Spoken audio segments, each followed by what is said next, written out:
ओम अज्ञानतिमिरान्धस्य ज्ञानाञ्जनशलाकया चक्षुरुन्मिलितं येन तस्मै श्रीगुरुवे नमः।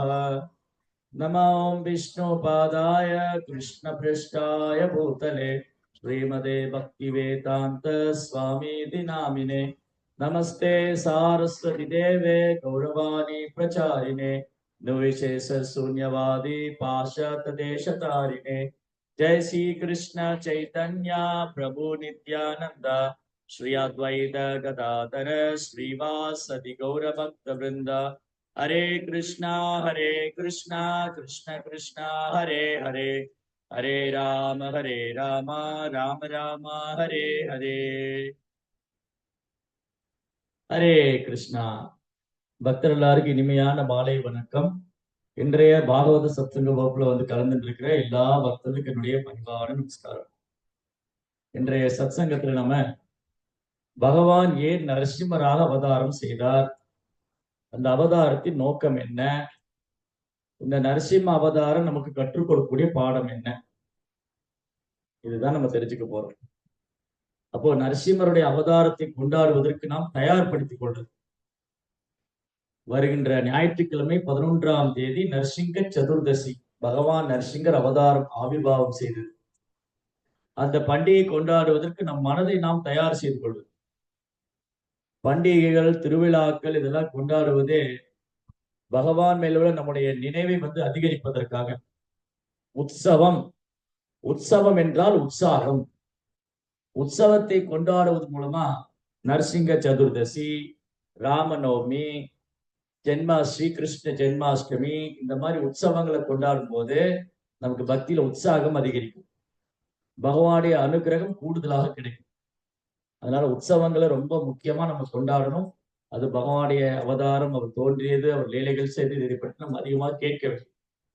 எவ்வளவுக்களோ நம்ம பகவானை பற்றி கேட்கிறோமோ அவ்வளவுக்களோ நம்ம இதயம் சுத்தமாகும் பாகவம் சொல்லும். சண்வத ஸ்வகத கிருஷ்ணா புண்ணிய ஸ்ரவண கீர்த்தனா ஹிருதயந்தஸ்தோகி அபத்ராணி விதுனோதி சுகிருத சதா. யார் ஒருத்தர் தொடர்ந்து பகவான் ஸ்ரீ கிருஷ்ணருடைய லீலைகளை பற்றி கேட்கிறாங்களோ, பாடுறாங்களோ, ஜபிக்கிறாங்களோ, அவங்க இதயத்தில் உள்ள அனர்த்தங்கள் எல்லாம் போயிடும். காமம், கோபம், பேராசை, அறியாமை, பொறாமை, பொய்யவங்காரம், பொய்கர்வம் மாதிரி நிறைய அனர்த்தங்கள்லாம் இதயத்துக்குள்ள. அது நம்ம தொடர்ந்து கிருஷ்ணரை பத்தி கேட்பதாலும், பாடுவதாலும், ஜபிப்பதாலும் இந்த இதயம் சுத்தமாகும். அதனால ஒரு வருஷமும் இந்த நரசிங்க சதுர்தசி பண்டிகை நம்ம கொண்டாடுறோம். ஒரு வருஷமும் எண்ணற்ற பண்டிகைகள், உற்சவங்கள் வருது, அதெல்லாம் கொண்டாடிட்டு தான் இருக்கோம். அதே கதையைத்தான் திரும்ப திரும்ப கேட்கணும். போன வருஷம் இதே கதை தானே சொன்னாங்க. பகவான் நரசிம்மர் அவதாரம் பண்ணாரு, ஹிரண்யகசிபு வதம் பண்ணாரு, இதை தானே அதுக்கு முந்தின வருஷம் சொன்னாங்க. புதுசா எதுவுமே சொல்லலையே. பகவானுடைய லீலைகள் எப்பவுமே புதுமையானதுதான். பகவானுடைய லீலைகளை பொறுத்த வரைக்கும் அவருடைய கதைகள் எவ்வளவு முறை கேட்டாலும் சலிப்பே தட்டாது. கேட்கிறவங்களுக்கும் சலிப்பு தட்டாது, பேசுறவங்களுக்கும் சலிப்பு தட்டாது. இல்லாட்டி ஏன் இவ்வளவு வருஷமா நம்ம அதை பேசிட்டு இருக்கணும், ஏன் இவ்வளவு வருஷமா கேட்கணும்? சைதன்ய மகாபிரபு 500 ஆண்டுகளுக்கு முன்பாக மேற்கு வங்காளத்துல அவதரிச்சிருந்தார். பகவான் கிருஷ்ணரே சைதன்ய மகாபிரபு அவதாரம் பண்ணியிருந்தார். அவரு ஜெகநாதபுரியில தங்கி இருந்த பொழுது தோட்டா கோபிநாதர் என்ற ஒரு கோயில் உண்டு, கோபிநாதர் திருக்கோயில். அங்க கதாதர் பண்டிதர் இருந்தார். கதாதர் பண்டிதர்கிட்ட தினமும் சைத்தன்ய மகாபிரபு பாகவதம் படிக்க சொல்லியிருக்காரு. அப்போ தினமும் மகாபிரபு போய் கதாதர் பாகவதம் படிக்கும்போது உட்கார்ந்து கேட்டுட்டு இருப்பாரு. திரும்ப திரும்ப படிக்க சொல்வாரு. பிரகலாத சரித்திரம், பிரகலாத சரித்திரம், துருவ சரித்திரம், இந்த சரித்திரங்களை சைத்தன்ய மகாபிரபு திரும்ப திரும்ப படிக்க சொல்றாரு. 100க்கும் மேற்பட்ட முறை. ஒரு முறை 2 முறை இல்ல, தினமும் பிரகலாத சரித்திரத்தை சொல்லுங்க, தினமும் துருவ சரித்திரம் சொல்லுங்க, இதையே திரும்ப திரும்ப கேட்கிறேன். அதை படிச்ச கதாதருக்கும் சலிப்பு தட்டல, அதை கேட்ட சைத்தன்ய மகாபிரபுக்கும் சலிப்பு தட்டல. அப்படின்னா அது ரொம்ப அமிர்தம். கிருஷ்ண கதா அமிர்தம், ஹரி கதா அமிர்தம். அது எவ்வளவு தூரம் கேட்டாலும், எவ்வளவு தூரம் பேசினாலும், பேசுறவங்களும் கேட்கிறவங்களும் சலிப்பே தட்டாது. புதுசா எல்லாம் சொல்ல முடியாது. சரிங்க, இந்த கதை ஏற்கனவே கேட்டோம், புதுசா ஏதாவது சொல்லுங்களேன். புதுசா எப்படி சொல்ல முடியும்? நரசிம்மர் தூண்ல இருந்து வந்தாரு, பீரோல இருந்து வந்தாரு சொல்ல முடியுமா? முடியாது இல்லையா? நரசிம்மர் தூணை உடைச்சிட்டு தான் வந்தாரு, நம்ம அதைத்தான் சொல்ல முடியும். இல்ல இந்த தடவை பீரோவை திறந்துட்டு வந்தாரு, இல்ல கிச்சனுக்குள்ள இருந்து வந்தாருன்னு சொல்ல முடியாது. அது என்ன இருக்கோ அது உள்ளது உள்ள அது என்ன இருக்கோ அது உள்ளது உள்ளபடிதான் சொல்ல முடியும். புதுசா எல்லாம் சேர்க்க முடியாது. புராணங்கள்ல என்ன இருக்கோ அது உள்ளது உள்ளவாறு தான் பிரபுபாதர் நமக்கு கொடுத்திருக்காரு பாகவதத்துல. அதனால இந்த லீலைகள் ரொம்ப அற்புதமானது. நமக்கு வாழ்க்கைக்கு அந்த அழகான பாடம். இந்த வாழ்க்கைக்கு நம்ம மனித வாழ்க்கைக்கு என்னென்ன தேவையோ அந்த அழகழகான பாடங்கள் இந்த லீலையில நிறைய இருக்கு. ஒரு முறை என்ன நடந்தது, ஆஹ் யுதிஷ்டிர மகாராஜா பாண்டவர்களுக்கு இல்லையா தர்மர் யுதிஷ்டிரர், அவர் ஒரு யாகம் செஞ்சார், ராஜஸ்வ யஜ்ஞம். அந்த யாகத்துல எல்லாரும் கலந்துகிட்டு இருக்காங்க. அந்த யாகத்துல முதல் மரியாதை யாருக்கு கொடுக்கறது? இந்த யுதிஷ்டிர மகாராஜ் செய்யக்கூடிய அஸ்வமேத யாகத்துல ராஜஸ்வ யாகத்துல முதல் மரியாதை யாருக்கு இருக்கணும்? உடனே சகதேவன் எழுந்து சொல்றாரு, முதல் மரியாதை பகவான் கிருஷ்ணருக்கு தான் கொடுக்கணும். அவர்தான் பரம புருஷோத்தமனான குருமுதற் கடவுள். அவரை விட உயர்ந்தவர் யாரும் கிடையாது, அவருக்கு சமமானவர் யாரும் கிடையாது. கிருஷ்ணருக்கு சமமானவரோ கிருஷ்ணரை விட உயர்ந்தவரோ இந்த மூன்று உலகமும் கிடையாது. அதனால பகவான் ஸ்ரீ கிருஷ்ணரே பரம புருஷோத்தமனான முழுமுதற் கடவுள், அவருக்கு தான் யாகத்தில் முதல் மரியாதை. இது எல்லோரும் ஏற்றுக்கொண்டார்கள். பீஷ்மர், துரோணர், அந்த சபையில யாரெல்லாம் இருந்தாங்களோ முனிவர்கள், வியாசர், நாரதர், அந்த சபையில பெரும் முனிவர் நாரதர் இருக்காரு, வியாசதேவர் இருக்காரு, பீஷ்மர், கிருபாச்சாரியா, துரோணாச்சாரியா எல்லாரும் இருக்காங்க. பெரிய பெரிய முனிவர்கள், பண்டிதர்கள், பிராமணர்கள். அந்த சபையில கிருஷ்ணருக்கு தான் முதல் மரியாதை என்று சொன்ன பொழுது அனைவரும் ஏக மனதோடு ஏற்றுக்கொண்டார்கள். ஆனா ஒருத்தருக்கு மட்டும் பொறுத்துக்க முடியல. யாருக்கு? ஆஹ் ஆஹ் சிசுபாலன். சிசுபாலனுக்கு பொறுத்துக்க முடியல. சிசுபாலனுக்கு கிருஷ்ணன் மேல பொறாமை. ஏன்னா அவர் கல்யாணம் பண்ணிட்ட பொண்ணு கிருஷ்ணர் கல்யாணம் பண்ணிட்டார். ருக்மிணி ருக்மிணியை சிசுபாலன் கல்யாணம் பண்ணாத கிருஷ்ணன் கடத்தி போய் கல்யாணம் பண்ண. இந்த மாதிரி நிறைய விஷயங்கள்ல சிசுபாலனுக்கு என்னன்னா கிருஷ்ணன் மேல பொறாமை. அது அந்த பொறாமையினால கிருஷ்ணர் அவர் ஏளனமா பேசிக்கிட்டே இருப்பார்.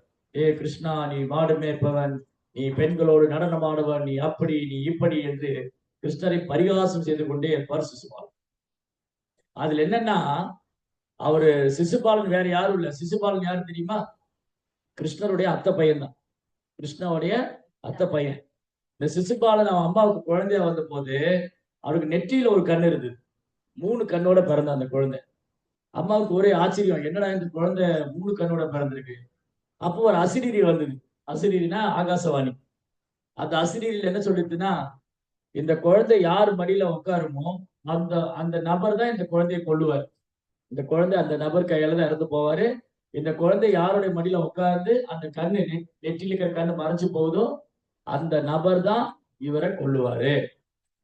அப்ப சிசுபாலன் அப்பா மடியில உட்கார்ந்து இருந்தாரு, அம்மா மடியில உட்கார்ந்து இருந்தாரு, அதெல்லாம் ஒண்ணாகல. இந்த நெற்றில இருந்த கண்ணு அப்படியே தான் இருந்துச்சு. அப்ப கிருஷ்ணர் சிசுபாலன் அத்தை வீட்டுக்கு வந்த போது கிருஷ்ணர் மடியில அந்த குழந்தைய உட்கார வச்சாங்க. அந்த கண்ணு மறைஞ்சு போயிடுச்சு. அப்பா அத்தைக்கு தெரிஞ்சு போயிடுத்து, இந்த கிருஷ்ணர் தான் என் குழந்தைய கொல்ல போறான் வாசுதேவர். அப்போ சிசுபாலனுடைய அத்தை, சிசுபாலனுடைய அம்மா கிருஷ்ணாவுடைய அத்தை பிரார்த்தனை பண்ணாங்க, கிருஷ்ணா என் குழந்தைய கொண்டுடாத. அப்போ கிருஷ்ணர் என்ன வரம் கொடுத்தாருன்னா, இந்த சிசுபாலன் என் மேல பொறாமையில என்ன ஏளனமா பேசிட்டே இருப்பான். நான் 100 தடவைக்கு மேல பேசினா பொறுத்துக்க மாட்டேன். அவன் 100 தடவை வரைக்கும் சொல்லலாம், அதுக்கு மேல பேசினானா அவன் கொண்டுடுவேன். சரி அப்படி ஆகட்டும்னு அத்தையும் வரம் வாங்கிட்டான். இது சிசுபாலனுக்கு நல்லா தெரியும். சிசுபால் என்ன பண்ணுவான், எப்பவுமே கிருஷ்ணரை ஏ அவனே இவனே கிருஷ்ணரே மாடு மேய்ப்பேடு, நீ சத்திரியனா, நீ வைசியனா, நீ யாரு, அப்படி இப்படி எல்லாம் பேசுவார். 99 தடவை பேசிட்டு பாட்டுடுவார். தினமும் 99 தடவை கிருஷ்ணர் பரிகாசம் பண்ணுவாரு, அப்புறம் நிப்பாட்டிடுவார். ஆனா அன்னைக்கு என்ன நடந்தது, ராஷ்டிரிய இயக்கத்துல பொறாமை அதிகமாகி 99க்கு மேலேயே போயிடுச்சு, 100க்கு மேல போயிடுச்சு. உடனே என்ன பண்ணாங்க, அந்த சபையில சிசுபாலன் கிருஷ்ணரை பரிகாசம் பண்ணும்போது எல்லாருக்கும் கோபம் வருது. பீஷ்மா, அர்ஜுனா, யுதிஷ்டிரா, பீமா எல்லாருக்கும் பயங்கரமான கோபம். சிசுபாலனுடைய தலையை சீவிடணும். பீமன் தன் கதை எடுத்துட்டார், அர்ஜுனன் தன் காண்டிவத்தை எடுத்துட்டார். எல்லாருக்கும் கோபம். ஏன்னா பக்தர்கள் முன்னாடி பகவானை பரிகாசம் பண்ணும்போது பக்தர்களால பொறுத்துக்க முடியாது. இல்ல நம்ம முன்னாடி யாரா கிருஷ்ணரை இகழ்ந்து பேசினா பொறுத்துக்கணும். கிருஷ்ணரை இகழ்ந்தவனை தாய் தடுத்தாலும் விடேன் அப்படின்னு சீரி எழுந்துரும் இல்லையா? கிருஷ்ணரை இகழ்ந்து பேசினா என் அம்மா தடுத்தாலும் விட மாட்டான் இல்லையா? கோபம் வரும் நமக்கு. அப்படி இருக்கும்போது இவங்கெல்லாம் பெரிய சத்திரியர்கள். இவங்க இவனுக்கு வீரம் இருக்கு, இவங்களுக்கு கோபம் வரும். சத்திரியனுக்கு ரஜோகுணம் இருக்கு. அது மட்டும் இல்ல, அவங்களுக்கு பிரியமான கிருஷ்ணரை இகழ்ந்து பேசும்போது எப்படி பொறுத்துக்க முடியும்? எல்லாரும் தன் உடைவாளை எடுத்து இந்த சிசுபால தலையை சீவிடணும். இளநீ சீவர மாதிரி அவன் தலையை சீவணும். அந்த நேரத்துல கிருஷ்ணா என்ன பண்ணாரு, இந்த யாகம் தடைப்பட்டு போகக்கூடாது, இவங்க யாராவது சிசுபாலனை கொன்னுட்டா அந்த ரத்தம் பூமியில சிந்தி இந்த இடம் அசுத்தமாயிடும், யாகம் நின்று போயிடும். அது மட்டும் இல்ல, சிசுபாலன் என் கையால கொல்லப்படும். கிருஷ்ணா என்ன விரும்புறாரு, சிசுபாலன் தன் கையால கொல்லப்படும். கிருஷ்ணா என்ன பண்ணாரு, தன் சுதர்சன சக்கரத்தை விட்டார். சுதர்சன சக்கரம், அந்த சுதர்சன சக்கரம் போய் சிசுபாலனுடைய தலையை சீவி அவன் உடல்ல இருந்து ஆத்மா வெளியே வந்து, அது வந்து எல்லார் முன்னாடியும் வியாசர், நாரதர், யுதிஷ்டிரர், இந்த சபையில லட்சக்கணக்கான பேர் இருக்காங்க, அவங்க முன்னாடி சிசுபாலன் உடல் இருந்த ஆத்மா வந்து கிருஷ்ணாவோட உடல்ல போய் கலக்குது. சிசுபாலன் உடல்ல இருந்த ஆத்மா கிருஷ்ணாவோட உடல்ல கலக்குது. சிசுபாலனுக்கு கிருஷ்ணா வந்து சாயுஜ்ய முக்தி கொடுத்தாரு. இந்த சாயுஜ்ய முக்தினா, ஞானிகள்லாம் வந்து இறைவனோடு இரண்டரை கலக்கணும்னு நினைப்பாங்க. இறைவனுக்கு உருவம் கிடையாது, இறைவன் அருவமானவர், இறைவன் ஒளி வடிவானவர், அவர் ஜோதி வடிவானவர் அப்படின்னு இறைவனோடு இரண்டரை கலக்க வேண்டும் என்று விரும்பக்கூடிய ஞானிகள் அடையக்கூடிய முக்தி. ஞானிகள் அடையக்கூடிய முக்தி அவ்வளவு ஈஸி இல்லை. அவங்க பல ஆயிரம் வருஷங்களா தவம் இருக்கும். மனதை கட்டுப்படுத்தி, புலன்களை கட்டுப்படுத்தி பல ஆயிரம் வருஷம் தவம் இருந்தாதான் ஒரு ஞானி வந்து கிருஷ்ணனுடைய உடலை கலக்க முடியும். அந்த முக்தி வந்து வைஷ்ணவர் விரும்ப மாட்டாங்க. ஏன்னா அது வந்து தற்கொலைக்கு சமம். கிருஷ்ணாவோட உடல்ல போய் கலக்கிறதுங்கிறது பக்தர்களுக்கு தற்கொலை செய்து தன் அடையாளத்தை அழித்துக் கொள்றது. அது பக்தர்கள் விரும்பவே மாட்டாங்க. இது வந்து ஞானிகள்லாம் விரும்புவாங்க. கடும் தவம் பண்ணக்கூடிய ஞானிகள் இறைவனோடு இரண்டரை கலக்கணும்னு விரும்புவாங்க. இறைவனோடு ஒன்றாகி விட வேண்டும்.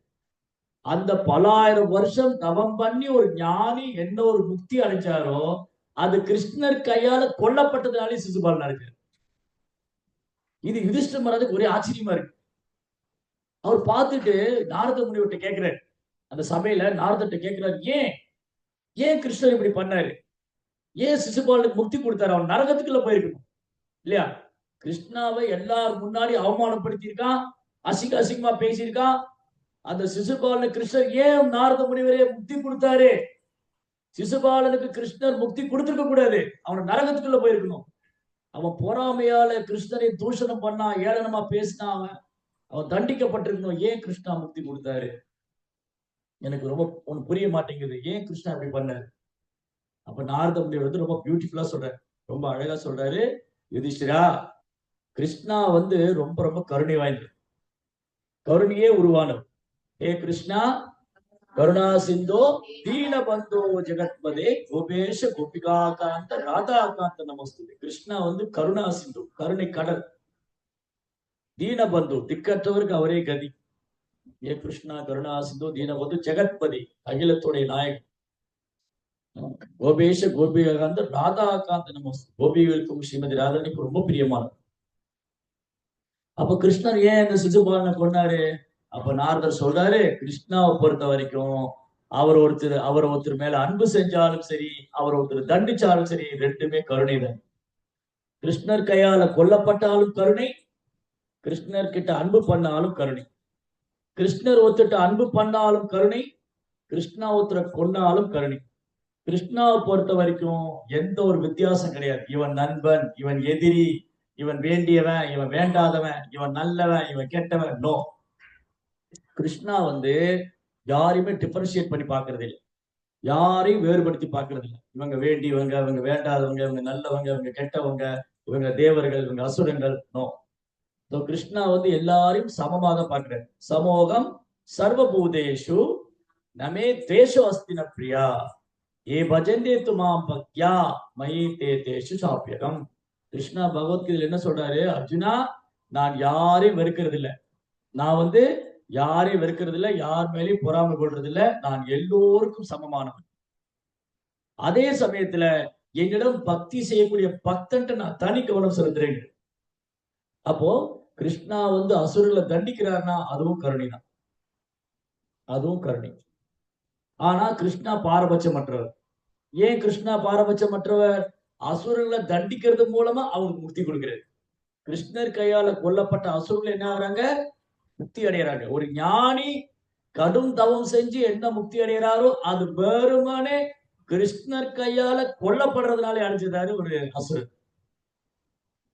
அப்ப நாரத முனிவர் சொல்றாரு, கிருஷ்ணாவை பொறுத்த வரைக்கும் அவர் முக்குணத்துக்கு அப்பாற்பட்டவர்.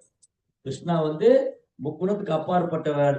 அதனால அவருக்கு நண்பன், எதிரி, வேண்டியவன், வேண்டாதவன், நல்லவன், கெட்டவன் பாகுபாடு கிடையாது.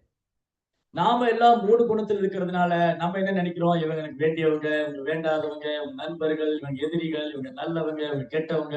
இதெல்லாம் மூணு குணத்தினால விளையக்கூடிய. அதனால ரொம்ப அழகா சொல்றாரு நாரது. அப்போ பரீட்சித் மகாராஜ் ஒரு கேள்வி கேட்டார் சுகதேவ் கோஸ்வாமி. இந்த கிருஷ்ணா வந்து ஏன் நரசிம்ம அவதாரம் பண்ணாரு, ஏன் எண்ணிக்கசிபு வதம் பண்ணாரு? எண்ணிக்கசிபு ஒரு குற்றச்சாட்டு வைக்கிறார். எண்ணிக்கசிபு என்ன குற்றச்சாட்டு வைக்கிறாருன்னா, இந்த கிருஷ்ணர் வந்து எப்பவுமே தேவர்களுக்கே சப்போர்ட் பண்றாரு, அசுரங்களை கொள்றாரு, அசுரங்கள்ட்ட பாரபட்சம் ஒருதலை பட்சமா நடந்துக்கிறாரு. இந்த கிருஷ்ணா வந்து ஒருதலை பட்சமா நடந்துக்கிறாரு. இவர் வந்து கருணையற்றவர், எப்பவுமே தேவர்களுக்கே சப்போர்ட் பண்றாரு, அசுரங்களை கொள்றாரு. இந்த கிருஷ்ணர் வந்து என் சகோதரனை கொண்டுட்டார். எண்ணிக்கசிபுடைய சகோதரன் யாரு? இரண்யாக்ஷன். இரண்யாக்ஷன் பகவான் எப்படி வதம் பண்ணாரு? வராக அவதாரம், காட்டு பன்றியோட வடிவில் வந்தார். வசதி தசனசி கரே தரணி தவலட்னா சசினி கலங்க கலேவனி மட்னா கேசவது தூக்கர ரூபா ஜெய ஜெகதீஸ்வரே. பகவான் காட்டு பன்றியோட வடிவுல வந்து இந்த இரண்யாக்ஷன் என்ன பண்ணா, இந்த இரண்யாக்ஷன் எண்ணிக்கசிபு இருக்காங்களே, அவங்க ரொம்ப கொடூரமான அசுரர்கள். படைப்பின் ஆரம்பத்துல தோன்றிய அசுரர்கள் 2 பேர். அது எப்படி இறைவனுடைய படைப்புல அசுரங்கள் வந்தாங்க? அடுத்த கேள்வி வருது. பகவானுடைய படைப்புல சரி கிருஷ்ணா இந்த உலகத்தை படைச்சிருந்தா எல்லாரும் நல்லவங்களாவே படைச்சிருக்கலாமே, ஏன் அசுரங்களை படைச்சாங்க? ஏன்னா கிருஷ்ணா வந்து யாருடைய சுதந்திரத்திலும் தலையிடுறது. கிருஷ்ணா வந்து எல்லாருக்கும் சுதந்திரம் கொடுத்திருக்காரு, யாருடைய சுதந்திரத்தையும் தலையிடுறது இல்ல. அப்ப யாராவது தனித்து இன்பம் அனுபவிக்கணும், நானே அனுபவிக்கணும், நான் தான் எஜமானன், நான் தான் கட்டுப்படுத்துறவன், நான் தான் எல்லாத்துக்கும் நான் நான் நான் என்ற பொய் அகங்காரம் தான் எண்ணிக்கசிபு. எண்ணிக்கசிபு எதுக்கு உதாரணம்? நான் என்ற பொய் அகங்காரம். இரண்யாக்ஷன் பேராசை.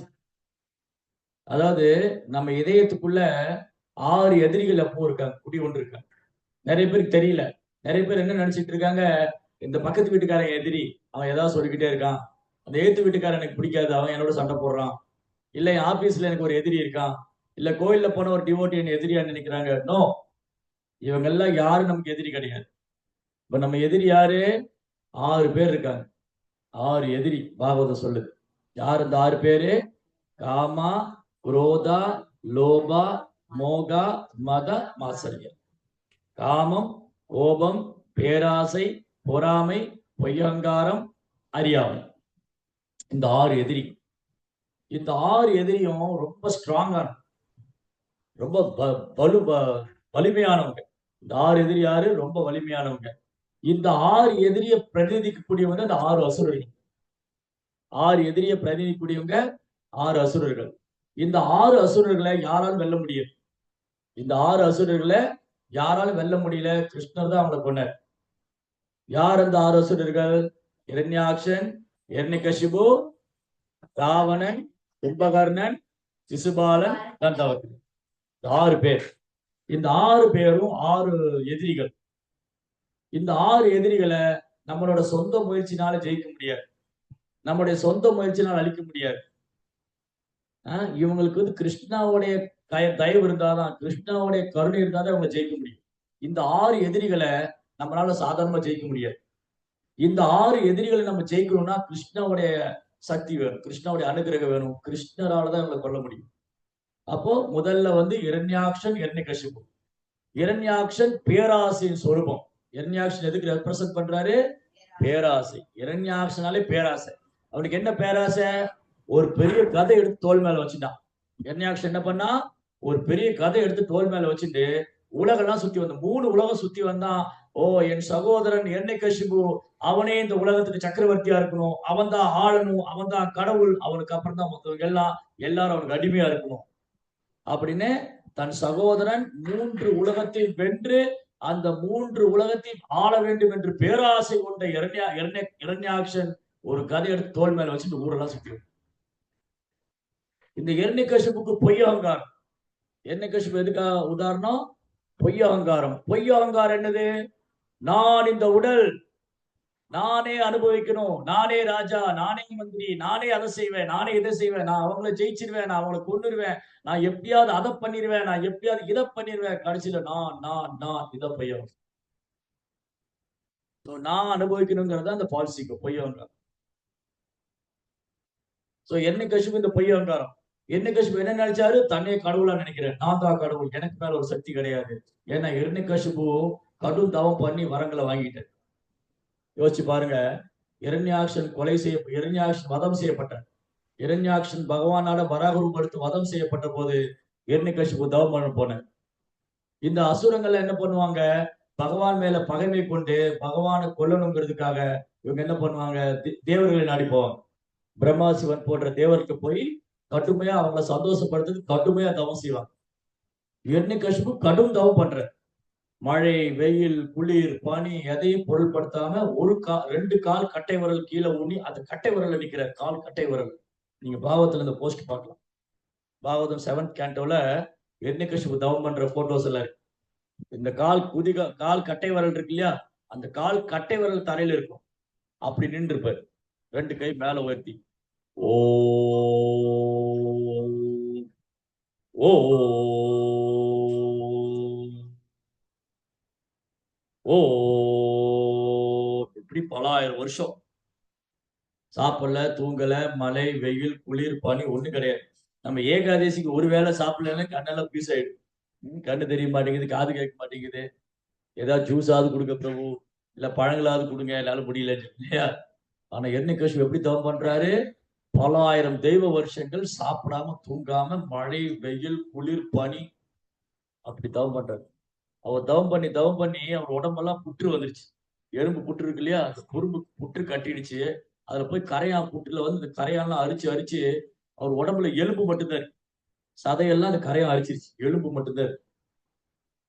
அந்த எலும்பு கூட வச்சுக்கிட்டு தவம் பண்றாரு. அது எப்படி முடியும்? ஒருத்தர் எலும்பு கூட வச்சுட்டு உயிர் வாழ முடியுமா? உடம்புல சதையெல்லாம் இல்லாம எலும்பு கூட வச்சு உயிர் வாழ முடியுமா? முடியாது. எப்படி முடியும்? ஏன்னா ஆத்மாவுக்கு மரணம் கிடையாது. ஆத்மா வந்து ஒரு யோகியினால எப்படினாலும் வாழ முடியும். ஒரு யோகி வந்து அந்த தம வலிமையினால அவர் வெளியில் உள்ள காற்றை சுவாசிக்காமலே உள்ள இருக்கிற காற்றை வச்சு உயிர் வாழலாம். பகவத்கீதையில ஆத்மாவை பற்றி கிருஷ்ணர் என்ன சொல்றாரு? நித்திய சர்வகதஸ்தானும் அச்சலோயம் சனாதனா. ஆத்மா எங்கும் வாழக்கூடியது, ஆத்மா எங்கும் வியாபிச்சிருக்கும். இப்ப இந்த அறையில நம்ம ஒரு 10 பேர் தான் இருக்கோம்னு நினைச்சிட்டு இருக்கோம். இல்ல இந்த மீட்டிங்ல நம்ம ஒரு 100 பேர் தான் இருக்கோம்னு நினைச்சிட்டு இருக்கோம். ஆனா எக்கச்சக்க ஆத்மாக்கள் இருக்கு, கண்ணுக்கு புலப்படாத ஆத்மாக்கள். காற்றுல, நெருப்புல, நீர்ல ஆத்மா இல்ல. எறும்புக்குள்ள ஆத்மா இருக்கு. சின்ன கண்ணுக்கு தெரியாத கொரோனாக்குள்ள ஆத்மா இருக்கு. இல்ல இந்த மாதிரி நிறைய ஆன்மாக்கள் இருக்கு, கண்ணுக்கே புலப்படாது. சில ஆத்மாக்களை வந்து மைக்ரோஸ்கோப் வச்சு நுண்துளாய் வச்சு பாக்குறாங்க, மைக்ரோஸ்கோப்னு சொல்லுவாங்க. நீங்க எல்லாம் பார்த்தா லெபரட்டரியில வச்சிருப்பாங்க. சோப்பு விளம்பரத்துக்குலாம் போடுவாங்க இல்லையா, சின்ன சின்ன கிருமிகள்லாம் இருக்கும், அந்த சோப் போட்டு குளிக்கும் போது போகுதுங்க, சும்மா அட்வர்டைஸ்மெண்ட்காக போடும். இந்த மாதிரி இரண்யகசிபு தவம் பண்ணிட்டு இருக்கான். அந்த பூமியே அவன் தவம் பண்ணி அவன் தலைமையில இருந்து நெருப்பு ஜுவாலை வரும், நெருப்பு பத்தி எரியுது. தேவர்கள்லாம் பயந்து போய் பிரம்மாட்ட பிரார்த்தனை பண்றாங்க, ஓ பிரம்மதேவா, எப்படியாவது இவனோட தபத்தை நிப்பாட்டிடுங்க, இவன் ரொம்ப கொடூரமா தவம் பண்ணிட்டு இருக்கான். அப்ப இவங்க எல்லாம் தேவர்கள்லாம் போய் பிரார்த்தனை பண்றாங்க பிரம்மாட்ட. பிரம்மா வராரு இரண்யகசிபு பாக்குறது. அவரோட அன்ன வாகனத்துல வராரு. பிருகு முனிவர் கூட கூட்டிட்டு வர. பிருகு வந்து பிரம்மாவுடைய பையன், தபஸ்வி பிருகுமணி, பிராமணர். சோ பிருகு கூட்டிட்டு வராரு. பிருகு முனிவர்கிட்ட காமிக்கிறாரு பிரம்மா, அங்க பாருங்க இரண்யகசிபு எப்படி தவம் பண்றாரு, உங்களை மாதிரி இந்தவர்களால கூட இப்படி தவம் பண்ண முடியாது. தன் பிரம்மா வந்து தன் கமண்டத்துல இருந்து தண்ணி எடுத்து தெளிக்கிறார். அவர் கையில ஒரு கமண்டல் வச்சுப்பார், வாட்டர் ஜக். அதுல இருந்து தண்ணி எடுத்து தெளிச்ச உடனே அந்த கரையா புட்டு எல்லாம் போனா இரண்யகசிபு எலும்பு கூடு போட்டுதாரு. அதுல இருந்து அவர் தவம் பண்ணிட்டு இருக்காரு. இந்த பிரம்மா தண்ணி தெளிச்ச உடனே அவன் உடம்புல இருந்து அந்த எலும்பு கூடு மேல அப்படியே அழகான சதைகள் தோன்றி அப்படியே முழுக்கிய பொன் நிறத்துல மாறும். அப்படியே ஆரோக்கியமான தேகம், பறந்து விரிந்த தோள்கள், பர்வதம் மாதிரி பெரிய மலை மாதிரி கும்பம். இரண்யகசிபு ஒரு பெரிய மலை மாதிரி பர்வதம் மாதிரி இருக்கான். அவன் தோலெல்லாம் பறந்து விரிந்து அப்படியே அவன் வந்து மின்னல் மாதிரி ஜொலிக்கிறான், மின்னல் மாதிரி இருக்கான். அவன் பிரம்மா பார்த்த உடனே அப்படி சாஷ்டாங்கமா நமஸ்காரம் பண்ணான். அவன் கேட்டா, ஓ பிரம்மதேவரே, நான் உங்களுடைய பக்தன், நான் எனக்கு ஆசீர்வாதம் பண்ணுங்க, நான் எனக்கு மரணமே வரக்கூடாது, எனக்கு மரணமே வரக்கூடாது. இந்த உலகத்துல எல்லாரும் தான் விரும்புறாங்க, எனக்கு மரணம் வரக்கூடாது. அப்புறம் டாக்டர்கிட்ட போய் எப்படியா மரணத்தை தள்ளி போட முடியுமா? என் பேர கல்யாணத்தை பார்த்துட்டு போயிடுறேன், என் பேத்தி கல்யாணத்தை பார்த்துட்டு போயிடுறேன். அப்புறம் இங்க பேங்க் பேலன்ஸ் எல்லாம் இன்னும் சால்வ் பண்ணல, வீடு இன்னும் பிரிக்கல, உயில் எழுதல, செத்து போயிட்டா என்ன பண்றது, இல்ல யாரோ கொள்ளையடிச்சுன்னு போயிடுவாங்களோ, சோ மெனி ஃபியர், எக்கச்சக்கமான பயம். சோ எல்லாருக்கும் மரண பயம். சோ என்ன கசிப்புக்கு என்னது, இந்த விஷ்ணு வந்து என்ன கொன்னுருவாரு, அதனால எனக்கு மரணம் வரக்கூடாது. உடனே பிரம்மா சொன்னாரு, ஓ என்ன கசிப்பு, உன்னுடைய தவத்துல நான் ரொம்ப சந்தோஷமாயிட்டேன். ஆனா பிரச்சனை என்னன்னா, உனக்கு மரணம் இல்லாம என்னால பண்ண முடியாது. ஏன்னா எனக்கே ஒரு நாள் மரணம் உண்டு. எனக்கே ஒரு நாள் மரணம் உண்டு. அப்படி இருக்கும்போது நான் எப்படியா உனக்கு மரணம் இல்லாத வரம் கொடுக்க முடியும்? வேற ஏதாவது வரம் கேளு. சோ எண்ணிக்கசிபு நினைச்சுட்டா, நான் ரொம்ப புத்திசாலி, இந்த விஷ்ணு எப்படி வந்து கொள்வாரு, விஷ்ணு மனித ரூபத்துல வந்து கொள்வாரு, நான் வந்து மனிதனால கொல்லப்படக்கூடாது. ததாஸ்து அப்படியாகும். விஷ்ணு வந்து மிருக ரூபத்துல வந்து என் சகோதரனை கொண்டாரு, என்னால மிருகத்தால கொல்லப்படக்கூடாது, அப்படியாகும். என்ன வீட்டுக்குள்ள கொல்லக்கூடாது, அப்படி ஆகட்டும். வீட்டுக்கு வெளியே கொல்லப்படக்கூடாது, அப்படி ஆகட்டும். பகல்ல கொல்லக்கூடாது, அப்படி ஆகட்டும். இரவுல கொல்லக்கூடாது, அப்படி ஆகட்டும். இப்படி அவன் கேட்கிற வரம்லாம் பிரம்மா கொடுத்துட்டே இருக்காரு. அப்புறம் அஷ்டமா சித்திகள் எனக்கு வேணும். இந்த அஷ்டமா சித்திகளை வச்சுக்கிட்டு நான் எந்த தேவனுடைய உதவி இல்லாம நான் இந்த 3 உலகத்தை ஆளணும். இந்திரனுடைய தயவு இல்லாம என்னால மழை பெய்ய வைக்க முடியும். நெருப்பு அக்னியோட தயவு இல்லாம என்னால நெருப்பு உருவாக்க முடியும். வருணனுடைய உதவி இல்லாம என்னால நீர் உருவாக்க முடியும். வாயுவோடைய தயவு இல்லாம காற்று உருவாக்க முடியும். இந்த சித்திகளை எனக்கு கொடுங்க. பிரம்மா அப்படி ஆகட்டும், அப்படி எல்லா வரத்தையும் வாரி வழங்கிட்டாரு. பிரம்மா என்ன பண்ணாரு, வரங்களை வாரி வழங்கினாரு. என்ன கஷ்டம் நினைச்சுட்டா, இப்போ நான் தான் கடவுள். ஏன்னா என்னை யாரால கொல்ல முடியாது, என்னை மனுஷங்களால கொல்ல முடியாது, என்னை மிருகத்தால கொல்ல முடியாது, என்னை வீட்டுக்கு உள்ள கொல்ல முடியாது, என்னை வீட்டுக்கு வெளியே கொல்ல முடியாது, என்னை பகல்ல கொல்ல முடியாது, என்னை இரவுல கொல்ல முடியாது, என்னை ஆயுதங்களால கொல்ல முடியாது. எனக்கு எந்த தேவனுடைய தயவும் தேவையில்லை. என்னால 3 உலகத்தை ஆள முடியும். வீண் கர்மம் கொண்டு பொய் அகங்காரத்துல எர்ணிகசிபு 3 உலகத்தையும் கதறடி. சோ பாருங்க, இறைவனால படைக்கப்பட்ட எர்ணிகசிபுக்கு இவ்வளவு புத்திசாலித்தனம் இருந்தா பகவானுக்கு எவ்வளவு புத்திசாலித்தனம் இருக்கும். ஒரு அசுரன் நினைக்கிறான், நான் தான் பெரிய புத்திசாலி, என்னை விட ஒரு புத்திசாலி இருக்க முடியாது.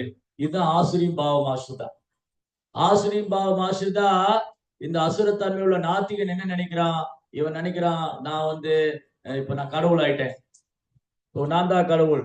அவன் என்ன பண்ணான், கோயில் உள்ள விக்கிரகத்துல மாத்துங்க, எல்லாரும் என்ன வழிபடணும், எல்லாரும் ஏன் மந்திரத்தை சொல்லுங்க, ஓம் இரண்யாய நமக, ஓம் இரண்யாய நமக, ஓம் இரண்யாய நமக. எங்க பார்த்தாலும் எண்ணினோட எனக்கு பூஜை பண்ணணும், என்னதான் பூஜை பண்ணணும், என்னதான் வழிபடணும், நானே கடவுள், நான் அதை பண்ணிடுவேன், நான் இதை பண்ணிடுவேன், நான் யாரு என்னால என்னை வந்து யாராலும் வெல்ல முடியாது, நான் அவனை ஜெயிப்பேன், நான் இவனை ஜெயிப்பேன். இதான் ஆசிரமம். சோ கிருஷ்ணா பார்த்தாரு, இவன் வாங்கின வரத்தை ஒண்ணுமே டச் பண்ணல அவரு, இல்லையா? கிருஷ்ணா என்ன பண்ணாரு, இந்த எரிணிகசிப்பு இவன் வந்து ரொம்ப புத்திசாலித்தனமா வரம் வாங்கிட்டு வந்திருக்கான், இவன் நினைச்சிட்டு இருக்கான் இவன் ரொம்ப புத்திசாலின்னு. உன்னை விட நான் ரொம்ப புத்திசாலின்னு பகவான் காமிக்கிறேன். எப்படி காமிச்சாரு, பிரம்மா கொடுத்த வரம் ஒன்னும் டச் பண்ணல. ஒருவேளை பிரம்மா கொடுத்த வரத்துல ஏதாவது ஒண்ணு மாத்தி கிருஷ்ணர் பண்ணியிருந்தான்னா பிரம்மாவுடைய வரம் பொய்யினாய். ஓ இந்த பிரம்மதேவர்கிட்ட போய் வரம் கேட்காதீங்க, அந்த வரம் பலிக்காது, இவர் வந்து ஆயுதத்தால கொல்லப்படக்கூடாதுன்னு சொல்லி வரம் கொடுத்திருந்தாரு எண்ணிகசிப்புக்கு. பகவான் சுதர்சனம் வச்சு எண்ணிகசிப்பு கொண்டுட்டு அப்படின்னு என்ன ஆயிரும், பிரம்மாவுடைய வரம் பொய்யாயிரும். சோ பகவான் தேவ ரூபத்துல வந்து அவர் விஷ்ணுவா வந்து நாராயணனா வந்து எண்ணிகசிப்பு கொண்டு இருந்தா, ஓ இந்த பிரம்மாவுடைய வரத்தை நம்பாதீங்க, பகவான் நாராயணா வந்து விஷ்ணு எண்ணிகசிப்பு கொண்டுட்டாரு. ஒருவேளை பகவான் வந்து பகல்ல வந்து கொண்டிருந்தா, இந்த பிரம்மாவை நம்பாதீங்க, இவர் கொடுத்த வரம் பலிக்காது, பகவான் பகல்ல வந்து எண்ணிகசிப்பு கொண்டுட்டாரு. சோ இப்படி பிரம்மா கொடுத்த வரத்தை ஒன்னையுமே டச் பண்ணல, டச் பண்ணவே இல்லை. எப்படி வந்தாரு, யாருமே எதிர்பார்க்காத மாதிரி திடீர்னு வந்தார். அந்த ஸ்தம்பத்தை உடைச்சு வந்தார், ஸ்தம்பம், அந்த பில்லரை உடைச்சு வர்றாரு எண்ணிகசிப்பு அரண்மனையில். அப்படி இந்த பில்லரை உடைச்சு வந்தா எண்ணிகசிப்பு பாக்குறாரு, யாரா அது, பாதி மனுஷன் பாதி மிருகம், இது மனுஷனா மிருகமா, நான் மிருகம் நான் மனுஷன், இது மிருகம்னு சொல்ல முடியாது, மனுஷன்னு சொல்ல முடியாது. உடம்பெல்லாம் மனுஷ ரூபம், தலை சிங்க ரூபம், தலை சிங்க முகம், அற்புத சிங்கம், அற்புதமான சிங்கர். அந்த சிங்கம் எப்படி இருக்கு, அந்த சிங்கம் கர்ஜிக்குது, அந்த சிங்கத்தோட பிடரி மயில் ஆகாசத்துல பறக்கு. நரசிம்ம அவதாரம் பண்ணும் போது நரசிம்ம பகவான் தூணை உடைச்சு வெளியில வந்தார். தூணை உடைச்சு வெளியில வந்த போது எர்ணிகேஷு பாக்குறாரு. ஓ, யார் இது? இது மனுஷனா, மிருகமா, தேவரா, நாராயணனா, யார் இது? பாதி மனுஷனா இருக்காரு, பாதி மிருகம். கை கால்லாம் மனுஷ ரூபம், முகம் வந்து சிங்க ரூபமா இருக்கே. யார் இது? இது யாரா இருந்தா என்ன, இதை நான் கொல்லுவேன் அப்படின்னு எர்ணிகேஷு ஒரு கதை எடுத்துட்டு நரசிம்மரை கொல்ல போறான். இந்த நரசிம்மர் வந்து பாக்குறாரு, பயங்கர கோபம் இருக்கு, கண்ணெல்லாம் ரெட்டா இருக்கு. அவர் வந்து கோபத்துல கர்ச்சிக்கிறார், கர்ச்சிக்கிறார் நரசிம்மர். ஏன்னா இவன் வந்து போனா இந்த எண்ணெய் ஒரு பெரிய பர்வத மலை மாதிரி இருப்பான். அவன் நரசிம்மர் முன்னாடி வெற்றில் பூச்சி மாதிரி இருக்கான். அந்த சின்ன பூச்சி, மழைக்காலத்துல ஒரு பூச்சி வரும்ல, அந்த ஈசல் பூச்சி மாதிரி தான் இருக்கு. அப்படியே நரசிம்மர் எப்படி இருந்திருப்பாரு? நரசிம்மருடைய அந்த தலைமுடி சிங்கத்துக்கு பிடரி மயிர் இருக்கும், ஆண் சிங்கத்துக்கு பிடரி மயிர் இருக்கு. அந்த பிடரி மயிர் வந்து ஆகாசத்துல பறக்குது, மேகங்கள்லாம் அப்படி அந்த பிடரி மயிர்ல தட்டி போகுது. தேவர்கள்லாம் பார்க்க வராங்க, இந்த மாதிரி பகவான் நரசிம்ம அவதாரம் எடுத்துட்டாரு, எண்ணெய் கொல்ல போறான்னு வந்து பார்த்தா தேவர்கள்லாம் அந்த பிடரி மயில தட்டப்பட்டு அவங்க விமானம் எல்லாம் தெரிச்சு போய் விழுறாரு. ஜெய நரசிங்கரே பகவானுக்கு. அப்புறம் பார்த்தா நரசிம்மரே, டே உனக்கெல்லாம் எதுக்குடா ஆயுதம், நகமே போதுண்டா. உன்னை கொள்றதுக்கெல்லாம் நான் சுதர்சனம், எதுக்கு அதெல்லாம் வேஸ்ட். உன்னை போய் கொள்றதுக்கு நான் சுதர்சனம் எடுத்து வந்தா அது சுதர்சனத்தை அவமானம்.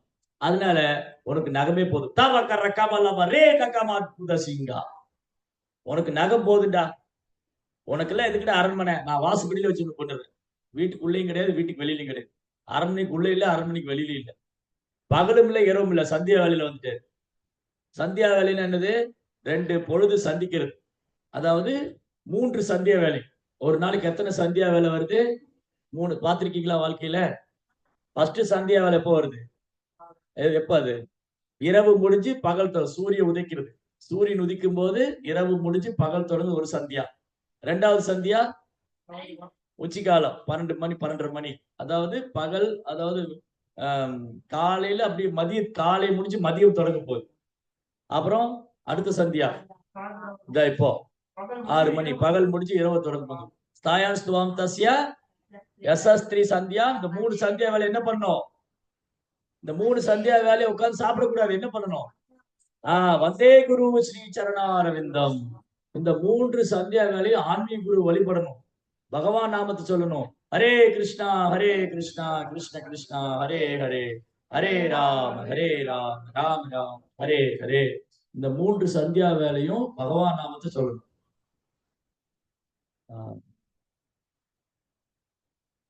3 சந்தியா வேலை பகவான் நாமத்தை சொல்லணும். ஸ்தாயான் ஸ்துவாம் தஸ்ய சஸ்திரி சந்தியாம் வந்தே குரு ஸ்ரீ சரணாரவிந்தம். சோ என்ன பண்ணாரு பகவான்? எர்ணிகசிபுவ அப்படி நகத்திலேயே பீஸ் பீஸ் ஆக்கிட்டு அவன் குடல் உருவி மாலையை போட்டு. பொதுவாக நம்ம பகவானுக்கு துளசி மாலை போடுவோம், தாமரப்பூ மாலை போடுவோம், மல்லிப்பூ மாலை போடுவோம். நரசிம்மர் என்ன பண்ணாரு? எர்ணிகசிபு குடல உருவி மாலையை போட்டு. அவ்வளவுதான். அதனால அசுரங்கள் திட்டம் மேல திட்டம் போடலாம். அசுரங்கள் வந்து கடவுள் கிடையாது, நானே கடவுள், நான் அதை பண்ணிடுவேன், நான் இதை பண்ணிடுவேன், திட்டம் மேல திட்டம் போடலாம். விஞ்ஞானிகள், பௌதிகவாதிங்க, நிறைய அசுரங்கள் இருக்காங்க கலியுகத்துல. விஞ்ஞானிகள், பௌதிகவாதிகள், மனக்கற்பனையாளர்கள், மாயாவாதிகள், அரசியல்வாதிகள், சினிமா நடிகர்கள் நிறைய பேர் இருக்காங்க. இவங்களுக்கெல்லாம் ஒரு செகண்ட் போதும், பகவான் நரசிம்மரெல்லாம் வர வேண்டாம். ஒரு கொரோனா விட்டா போதும், எல்லாம் போய் சேர்ந்துருவோம். ஒரு கொரோனா வந்தா போதும், ஒரு பூகம்பம் வந்தா போதும், அப்புறம் ஒரு சுனாமி வந்தா போதும், ஒரு அசுரனும் மிஞ்ச மாட்டாங்க. ஏன்னா இவங்கெல்லாம் குட்டி குட்டி அசுரங்க. எர்ணிகசிபு, பெரிய எர்ணிகசிபு ரொம்ப ஈஸியா பகவான் வர முடியும். அந்த பிரம்மாண்டமான எர்ணிகசிபுவை அப்படி அழகா தூக்கி பீஸ் பீஸ் ஆக்கிட்டாரு. இந்த குட்டி குட்டி எர்ணிகசிபுகள் என்ன பண்ண முடியும்? இந்த குட்டி குட்டி எர்ணிகசிபுங்க தவளை மாதிரி பாக் பாக் பாக் பாக் பாக் பாக் பாக்னு பண்ணிட்டு மரணத்தை தான் வர வைக்கும். மரணம். தவளை என்ன பண்ணும்? தவளை வந்து பண்ணிட்டே இருக்கும். மழை பெஞ்சது இல்லையா? மழை பெஞ்சா தவளைக்கெல்லாம் குசி ஆயிடும். மழை பெஞ்ச உடனே அது என்ன பண்ணும்? பாக் பாக் பாக் பாக் பாக் பாக். அப்ப பாம்பு தவளையை தேடிட்டு இருக்கும். தவளையே கூப்பிடுது, பாம்பு இங்க வா இங்க வா, நான் இங்கதான் இருக்கேன், இங்க வா. அது போய் தவளை சாப்பிடுது. அந்த மாதிரி கடவுள் கிடையாது, நான் அதை கண்டுபிடிச்சேன், நான் இதை கண்டுபிடிச்சேன், இந்த இயற்கை தானா வந்தது, இயற்கைக்கு பின்னாடி ஏது கடவுள், இப்படி எல்லாம் சொல்லிட்டு இருக்கிறவன ஒரு நாள் என்ன பண்ணும்? கிருஷ்ணா மரண ரூபத்துல தூக்கின்னு போயிடும். கடவுள் இருந்தா கடவுளை காட்டு, என் முன்னாடி வர சொல்லு பார்க்கலாம். இந்த மாதிரி சவால் விடுறதெல்லாம் கிருஷ்ணான செல்லுபடியாக. ஒரு செகண்ட் வந்து அவனை மரண ரூபத்துல தூக்கிட்டு போயிடுவார். மிருத்யு சர்வஹரஸ்சாகம், கிருஷ்ணா மரண ரூபத்துல வந்து அவனை தூக்கிட்டு போயிடுவார்.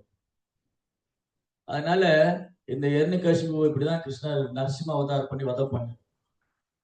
இந்த எர்ணிகசிபு பொய்யங்காரம், இரண்யாக்ஷன் பேராசை, இவங்களை பகவானாலதான் வதம் பண்ண முடிஞ்சது. பகவான் வராக மூர்த்தியா வந்தாரு, பகவான் நரசிம்மூர்த்தியா. கொஞ்ச நாளைக்கு முன்னாடி நம்ம ராமநவமி செலிப்ரேட் பண்ணோம். பகவான் ராவணனை வதம் செஞ்சார் ராமச்சந்திர பிரபு. ராமரால தான் ராவணனையும் கும்பகர்ணனையும் ஜெயிக்க முடியுது. யாராலும் ஜெயிக்க முடியாது கும்பகர்ணனையும் ராவணனையும். ஏன்? இந்த ராவணன் யாரு? ராவணன் காமம். காமம் என்றால் கட்டுக்கடங்காத ஆசை. இந்த காமம்ங்கிற ஆசையை வந்து யாராலும் ஜெயிக்க முடியாது. பகவானுடைய அனுகிரகம் இருந்தா மட்டும்தான் ஜெயிக்கும். கும்பகர்ணன் வந்து அறியாமை. கும்பகர்ணன் என்ன பண்ணிட்டு இருந்தான்? தூங்கிட்டே இருந்தான் இல்லையா? நம்மளை விட்டா தூங்கிட்டே தான் இருப்போம். ஆனா காலையில மங்கள எழுப்பி போட்டுறாங்க இல்லையா? கொஞ்சம் லீவு நாள்ல கூட தூங்க விட மாட்டேங்கிறாங்க. சம்மர் வெக்கேஷன் கிளாஸ் வச்சுட்டாங்க, வீட்டுல இருந்தா தூங்கிட்டா இருக்கலாம். சோ இந்த தூக்கம் வந்து கும்பகர்ணா. தூக்கம் வந்து அறியாம. தூக்கம் வந்து என்ன பண்ணும்? நம் நேரத்தை விழுங்கி விடும், டைம் சாப்பிட்டுரும். அதனால ரொம்ப கேர்ஃபுல்லா இருக்கணும். இந்த தூக்கத்தை அறியாமை நம்மளால வெல்ல முடியும். அறியாமை வென்றது யாரு? குடாகேசன். யார் குடாகேசன்? குடாகேசன் யார்? எங்க படிச்சிருக்கோம்? அர்ஜுனன். பகவத்கீதையில இருக்கு இல்லையா? குடாகேசா அர்ஜுனா. அர்ஜுனா அறியாமை வென்றவன். அர்ஜுனன் குடாகேசன். கிருஷ்ணர் யாரு? ரிஷிகேசன். கிருஷ்ணா வந்து ரிஷிகேசா, அர்ஜுனன் குடாகேசா. கிருஷ்ணா ஏன் ரிஷிகேசா? அவர் வந்து புலன்களுக்கு அதிபர், புலன்களின் எஜமானன். அர்ஜுனன் அந்த புலன்களை வென்றவர். சோ நாம கோதாசன், புலன்களுக்கு அடிமையா இருக்கும். புலன்களுக்கு அடிமையா இருக்கும். சோ நம்ம என்ன பண்ணணும்? அர்ஜுனாவுடைய அடிச்சோட்டை பின்பற்றணும். பகவத்கீதை படிக்கணும், பாகவதம் படிக்கணும். பிரகலாத குழந்தை. நரசிம்மரை பத்தி சொல்லும்போது பிரகலாதர் சொல்லாம இருக்க முடியாது.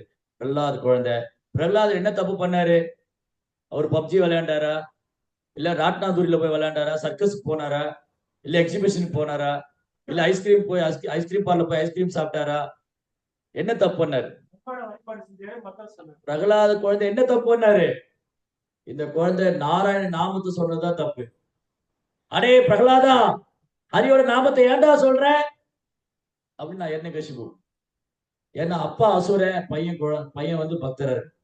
பையன் கிருஷ்ண பக்தரா இருக்காரு, அப்பா அசுரனா இருக்காரு. அதனால பையன் பண்ற பக்தி அப்பா நம்ம பொறுத்துக்க முடியல. அவர் கேட்கிறார், பிரகலாதா நம்ம எதிரி நாமத்தை சொல்லாத. அந்த விஷ்ணு நம்ம எதிரி. உன் சித்தப்பாவை கொன்னவர். சித்தப்பாவை கொன்னாரோ வதம் பண்ணாரோ, ஆனா சித்தப்பா ரொம்ப பாக்கியம் பண்ணவர். ஏன் அவர் சித்தப்பா ரொம்ப பாக்கியம் பண்ணவரு?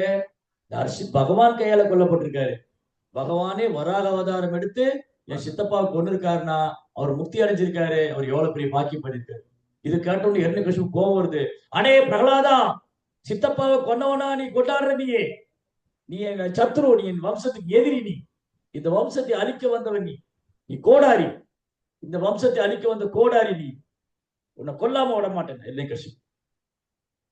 பிரகலாத குழந்தை ஒரு தப்பு பண்ண, அப்பாவை எதிர்த்து கூட பேசினது.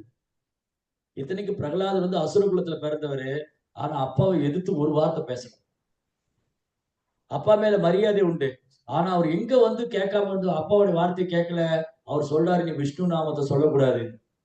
நீ எப்படி நம்முடைய எதிரி நாமத்தை சொல்லலாம்? நீ பிரம்மாவை தானே வழிபடணும், நீ எப்படி விஷ்ணு வழிபடலாம்? அப்போ பிரகலாதர் சொல்றாரு, அப்பா அப்பா இல்ல எர்ணிகசிபு அசுரன். அசுர ராஜாவே, அசுரலில் சிறந்தவரே, எப்படி விஷ்ணு பக்தி பண்ணாம இருக்க முடியும்? விஷ்ணு பக்தி பண்ணாம இருக்க முடியாது. விஷ்ணு தான் நம்ம பகவான், அவர் தான் முழுமுதற் கடவுள். அவர் நம்மளுடைய இயல்பா நிலையை அவருக்கு சேவை பண்றது. எப்படி அது பண்ணாம இருக்க முடியும்? அது பண்ணாம இருக்க முடியாது. விஷ்ணு பக்தி பண்ணாம இருக்க முடியாது. பகவானுக்கு சேவை பண்ணாம இருக்க முடியாது. அவர் நாமத்தை உச்சரிக்காம இருக்க முடியாது. அடே பிரகலாதா, ஏன் முன்னாடியே நம்ம எதிரியை புகழ்றியா நீ? இந்த குழந்தை எனக்கு வேண்டாம், இவனை கொண்டு இருக்க. இந்த குழந்தைய கொண்டு இருக்க. இவங்க என்ன பண்றாங்க? இந்த அசுரங்களை கூப்பிட்டு இந்த குழந்தையை கொள்ளுங்கன்னா ஒன்னும் செய்ய முடியல. பெரிய மலை உச்சியில தூக்கி போட்டாங்க, சமுத்திரத்துல தூக்கி போடுறாங்க, நெருப்புல தூக்கி போட்டாங்க, கடல்ல தூக்கி போட்டாங்க.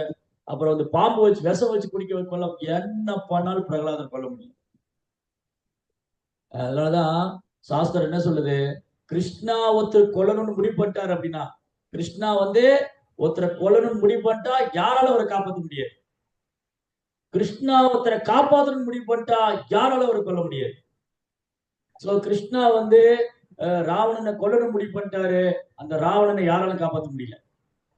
கிருஷ்ணா வந்து பிரகலாதரை காப்பாற்றணும் முடிவு பண்ணிட்டாரு. இந்த இரண்யகசிபு என்ன பண்ணாலும் பிரகலாதரை கொல்ல முடியல. இந்த பிரகலாத குழந்தை இரண்யகசிபு மாதிரி கடும் தவம் பண்ணாரா? காட்டுல போய் உட்காந்துக்கிட்டு கால் கட்டை வரல நின்றுகிட்டு ஓ ஓ தவம் பண்ணிட்டு இருந்தாரா? நோ. பிரகலாதர் வந்து சாப்பிடாம தூங்காம மழை வெயில் குளிர் பனி இதெல்லாம் பொருட்படுத்தாம காட்டுல உட்காந்துட்டு தவம் பண்ணல. அவர் என்ன பண்ணாரு? அவர் இருக்கிற இடத்துல இருந்து கொண்டே பகவான் நாம சொல்லுவார். ஹரே கிருஷ்ணா கிருஷ்ண கிருஷ்ணா ஹரே ஹரே, ஹரே ராம் ராம் ராம் ஹரே. அப்போ கடும் தவம் செய்த எண்ணிக்கசிபு தன்னால காப்பாற்றிக்க முடியல. கடும் தவம் செஞ்ச எண்ணிக்கசிபு தன்னை காப்பாற்றிக்க முடியல. பிரகலாத குழந்தை வெறுமனே பகவான் மேல அன்பு செஞ்சார், பக்தி பண்ணார், பகவானை நினைச்சுட்டே இருந்தாரு. அதனால பிரகலாதரை கொல்ல முடியல. பிரகலாதருக்கு வேண்டியே பகவான் அவதாரம் பண்ணார். பகவான் நரசிம்ம அவதாரம் பண்ணுது பிரகலாதருக்கு வேண்டிதான். அசுரங்களை கொள்றதெல்லாம் பகவானுக்கு பெரிய வேலையே இல்லை, அது செகண்ட் ஜாப் தான். பகவத்கீதை கிருஷ்ணன் என்ன சொல்றாரு? நிறைய சொல்லியிருக்காரு. என்ன சொல்றாரு கேக்குறீங்களா? பகவத்கீதை கிருஷ்ணன் என்ன சொல்றாரு? 4ஆம் அத்தியாயம் 8ஆம் ஸ்லோகத்துல என்ன சொல்றாரு? பரித்ராணாய சாதுனா விநாசாய சதுஷ்கிருதா தர்ம சம்ஸ்தாபனார்த்தாய சம்பவாமி யுகே யுகே. நான் நிகழ்ந்தோறும் அவதரிக்கிறேன். எதுக்கு? முதல்ல பக்தரை காப்பாத்துறது. அசுரங்களை கொள்றதுக்கெல்லாம் கிருஷ்ணா நேர்ல வரணும்னு அவசியமே இல்லை, அது செகண்ட் ஜாப் தான். அசுரங்களை கொள்றதுக்கு கிருஷ்ணா நேர்ல வரணும்னு இல்லை, அவருக்கு நிறைய ஏஜென்ட் இருக்காங்க.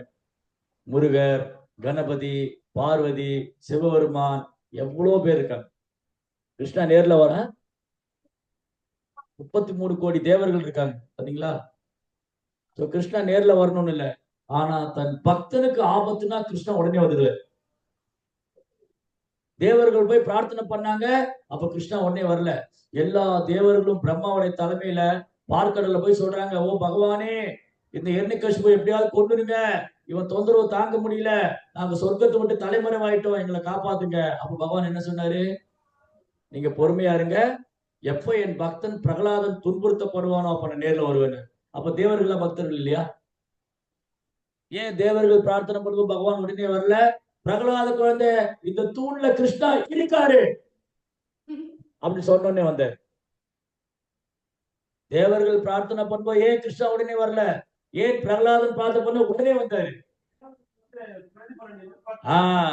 தேவர்களுக்கு பௌதி ஆசை இருக்கு, இந்திரனுக்கு சொர்க்கத்தை ஆளணுங்கிற ஆசை இருக்கு, வருணனுக்கு வருண மண்டலத்தை ஆளணும்னு ஆசை இருக்கு, எல்லா தேவர்களுக்கும் ஆசை இருக்கு. ஆனா பிரகலாதருக்கு எந்த ஒரு ஆசையும் கிடையாது.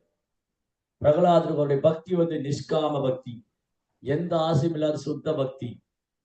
சுத்த பக்தி. there is no any condition, unconditional devotion. பிரகலாதுடைய பக்தியில வந்து கண்டிஷனே கிடையாது. கிருஷ்ணா நீங்க எனக்கு இது பண்ணா நான் உனக்கு அது பண்ணுவேன், நீ எனக்கு காசு நான் வந்து மொட்டை போடுறேன், நீ எனக்கு இது பண்ணு, நான் திருப்பதி வந்து மொட்டை போடுறேன், நான் அதை கொடுக்குறேன், நான் இதை கொடுக்குறேன். ஏன் கையை வெட்டி கொடுக்க வேண்டியதானே?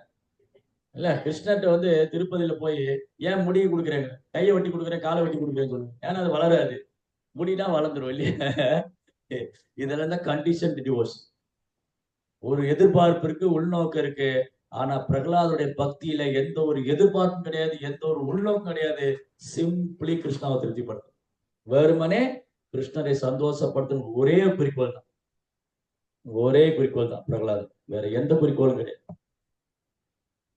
அதனாலதான் பிரகலாதருக்கு ஆபத்துன்னு உடனே பகவான் வந்து தேவர்களை பொறுத்துருங்கன்னு சொல்லிட்டு வெயிட் பண்ணுங்க, நான் வருவேன். ரொம்ப அழகான லீலை. ஸோ பிரகலாதுடைய பிரார்த்தனைகள், இந்த நரசிம்ம லீலைகளை வந்து சும்மா அரை மணி நேரத்துல சொல்லிட முடியாது. இது எல்லையற்றது. பகவானுடைய லீலைகள் எல்லையற்றது. அது எல்லையற்ற பாடம் தரக்கூடியது, எல்லையற்ற ஆனந்தம் தரக்கூடியது, அது எல்லையற்ற அமிர்தம் போடுறது, அன்லிமிட்டெட். ஸோ நம்ம கொஞ்சம் தான் இதுல ஸ்வீட் பண்ணிருக்கோம், கொஞ்சம் தான் சாப்பிட்டுருக்கோம், கொஞ்சம் தான் பருகிருக்கோம். இதுவே இவ்வளவு ஆனந்தம்னா அந்த லீலைகளை தினமும் கேட்டு கேட்டு பாட பாட எப்படி ஆனந்தம், பேரானந்தம்.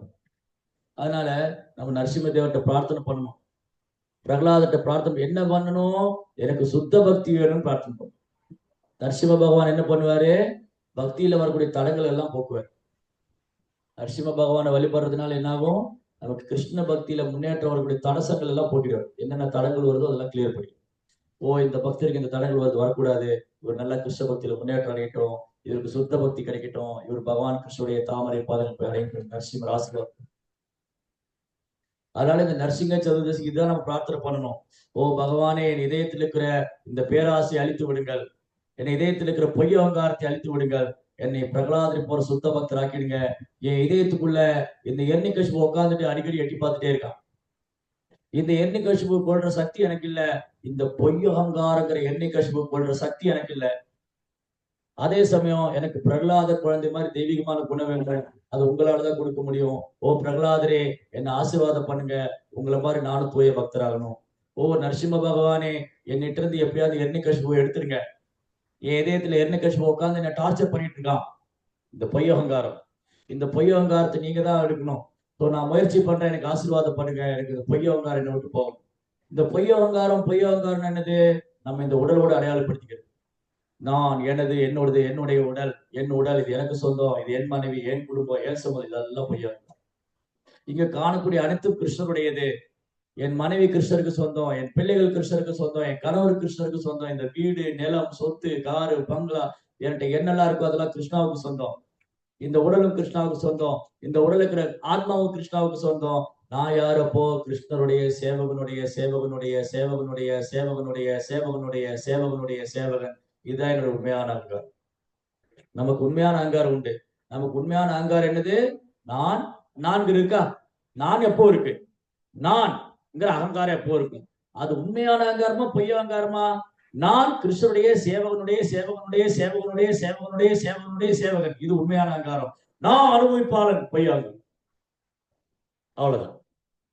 அதனால நம்ம இந்த நரசிம்ம சதுர்தசி பண்டிகைக்கு பகவான் பிரார்த்தனை பண்ணணும். எனக்கு பொய் அகங்காரம் போய் நான் உண்மையான அகங்காரத்துல செயல்படணும்.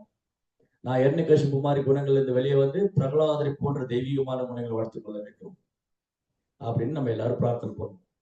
जय नरसिंहदेव भगवान की जय, भद्रनाथ महाराज की जय, नरसिंह चतुर्दशी महोत्सव की जय, श्री प्रभुपाद की जय।